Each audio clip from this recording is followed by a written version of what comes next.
नमस्कार दोस्तों, स्वागत है आपका आपके YouTube चैनल कर स्टडी IQ में। आज हम 22 अक्टूबर 2020 की नेशनल करंट अफेयर करेंगे और यह वीडियो आने वाले दिल्ली पुलिस एग्जाम्स और आल गवर्नमेंट एग्जाम के लिए अति महत्वपूर्ण है और इस वीडियो की PDF वीडियो के नीचे डिस्क्रिप्शन में मिलेगी। और आज का पहला प्रश्न है, हाल ही में जारी ग्लोबल हंगर इंडेक्स 2020 में भारत को किस स्थान पर रखा गया? प्रश्न 94वें, 97वें, 98वें, 99वें। इसका आंसर है 94वें स्थान पर। हाल ही में जारी ग्लोबल हंगर इंडेक्स 2020 में भारत को 107 देशों में से 94वें स्थान पर रखा गया है। भारत को GHI पैमाने में 27.2 के स्कोर के साथ गंभीर श्रेणी में रखा गया है। हालांकि भारत के स्कोर 2000 में 38.9, 2006 में 37.5 और 2012 में 29.3 की तुलना में सुधार हुआ है। लेकिन फिर भी यह भूख के गंभीर स्तर को दर्शाता है। पिछले साल भारत रैंकिंग 117 देशों में से 102 स्थान पर था। रिपोर्ट के अनुसार भारत की 14% आबादी कुपोषित का शिकार है।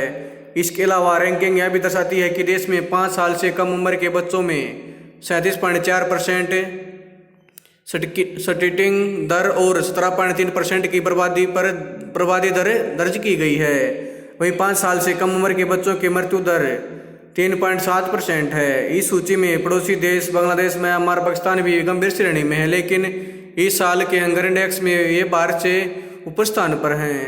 इसमें बांग्लादेश 75वें स्थान पर, जबकि म्यांमार और पाकिस्तान 78वें और 88वें स्थान पर हैं। इस रिपोर्ट में मध्यम हंगर श्रेणी के तहत नेपाल 73वें और श्रीलंका 64वें स्थान पर है। वैश्विक मोर्चा वर्ष 2020 GHI रिपोर्ट के लिए 132 देशों के लिए डेटा का आंकलन किया गया था। इनमें से 107 देशों के लिए 2020 GHI स्कोर और रैंक करने के लिए पर्याप्त डेटा थे। 25 देशों के लिए व्यक्तिगत स्कोर की गणना नहीं की जा सकती है और डेटा की कमी के कारण रैंक का निर्धारण नहीं किया जा सकता है।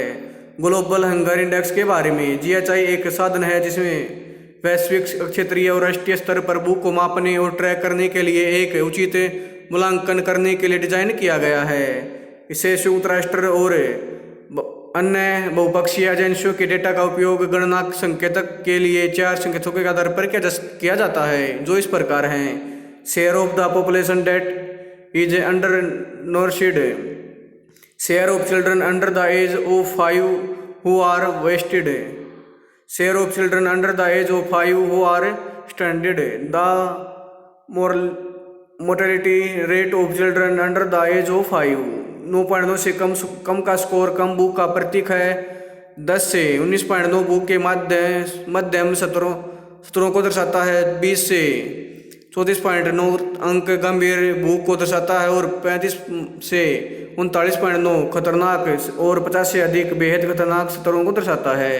अगला प्रश्न है, हाल ही में किसने 15 अक्टूबर 2020 को बौद्धिक संपदा साक्षरता और जागरूकता अभियान के लिए कलाम कार्यक्रम के लिए शुरू किया गया अभियान कपिला की शुरुआत की? प्रश्न रमेश पोखरियाल निशंक, डॉक्टर हर्षवर्धन, अमित शाह, जे डोभाल। इसका आंसर है रमेश पोखरियाल निशंक।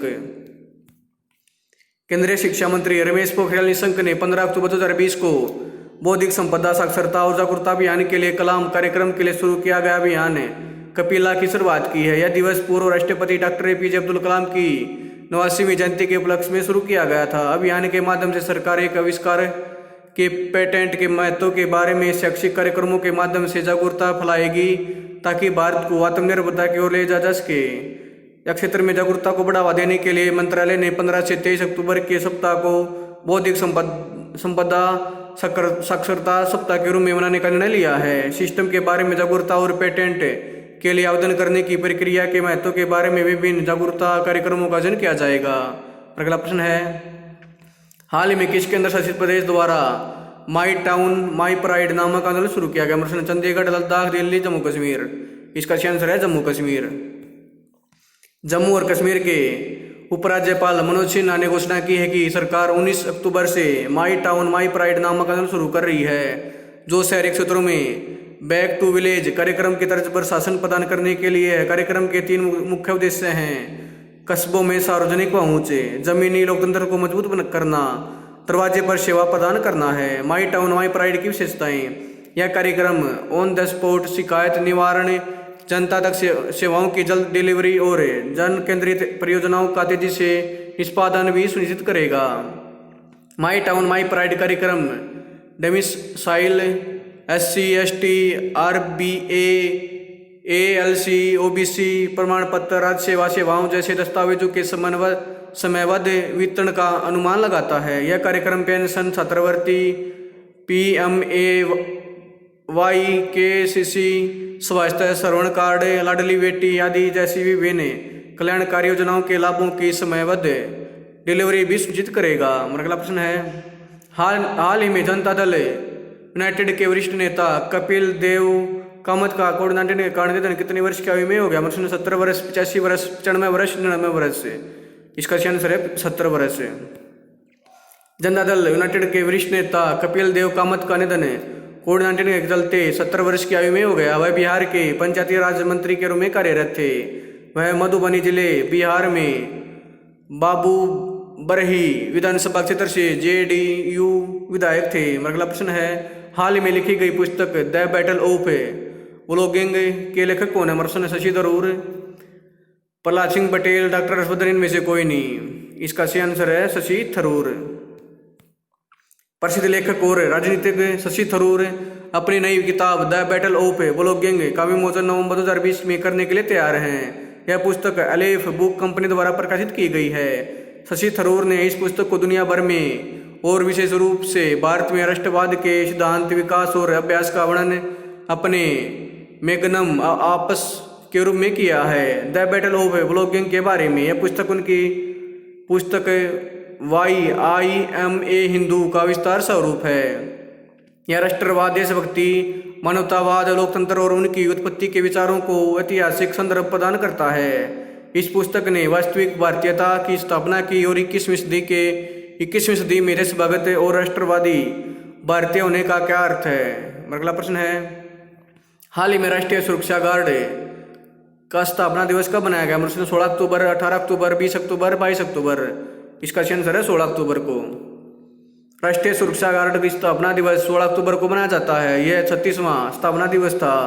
भारत के सुरक्षा तंत्र में NSG की अहम भूमिका है। इसे अत्यंत साहस और वास्तविकता के साथ जोड़ा गया है। राष्ट्रीय सुरक्षा गार्ड के बारे में, NSG आतंकवाद विरोधी गतिविधियों से निपटने के लिए एक संघीय प्रासंगिकता शक्ति है। NCG एक ऐसी ताकत है जो विशिष्ट स्थिति से निपटने के लिए सुसज्जित और प्रशिक्षित है और इसलिए इसका उपयोग असाधारण परिस्थितियों में आतंकवाद के गंभीर कृत्यों को विफल करने के लिए किया जाता है। इसे 1984 में स्थापित किया गया था।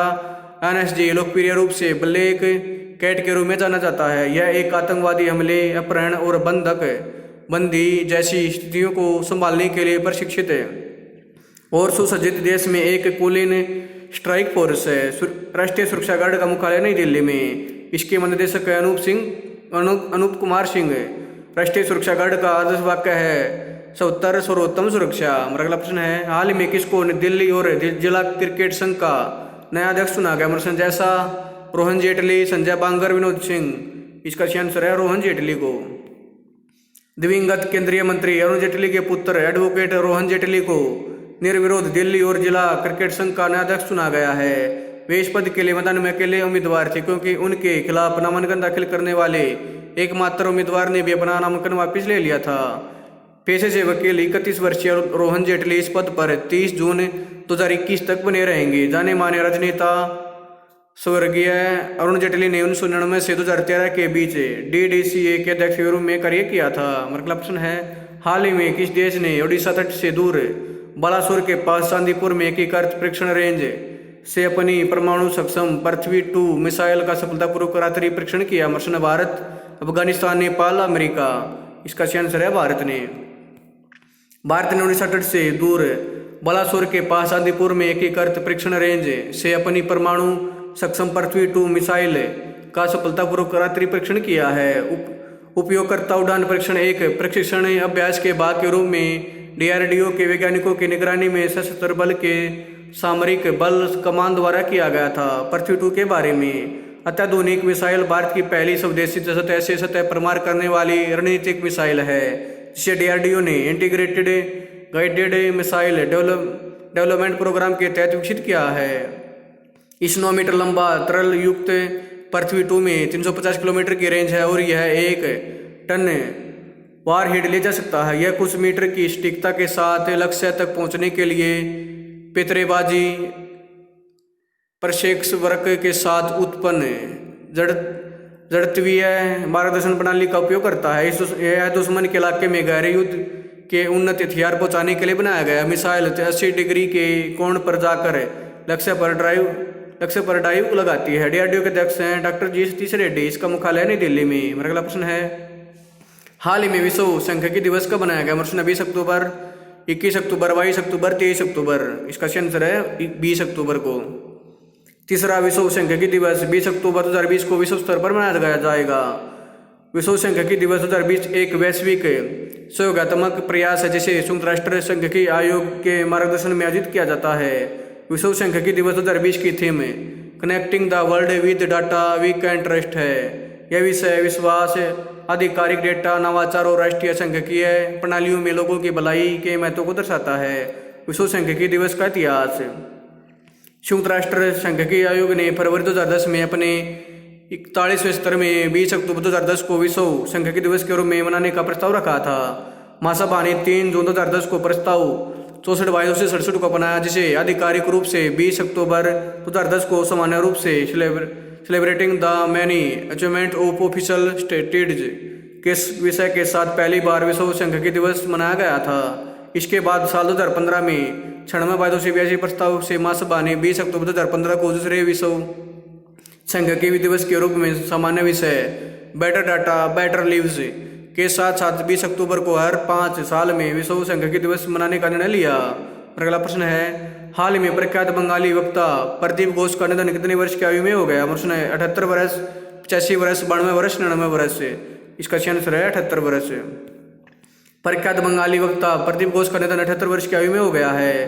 घोष एक प्रमुख रंगकर्मी और प्रसिद्ध मुखर कलाकार थे जो अपनी सरल शैली के लिए प्रसिद्ध थे। उनके सबसे उल्लेखनीय कार्यों में विशेष रूप से बच्चों के लिए किए टैगोर की कविताओं का पाठ शामिल है। दोस्तों, अगर आपको वीडियो पसंद आता है मेरे YouTube चैनल कर स्टडी को लाइक करें, शेयर करें, कमेंट्स करें, सब्सक्राइब करें और इसके बेल आइकन को दबा दें ताकि आने वाली हर एक वीडियो का नोटिफिकेशन आपको टाइम पे मिलता रहे। धन्यवाद दोस्तों।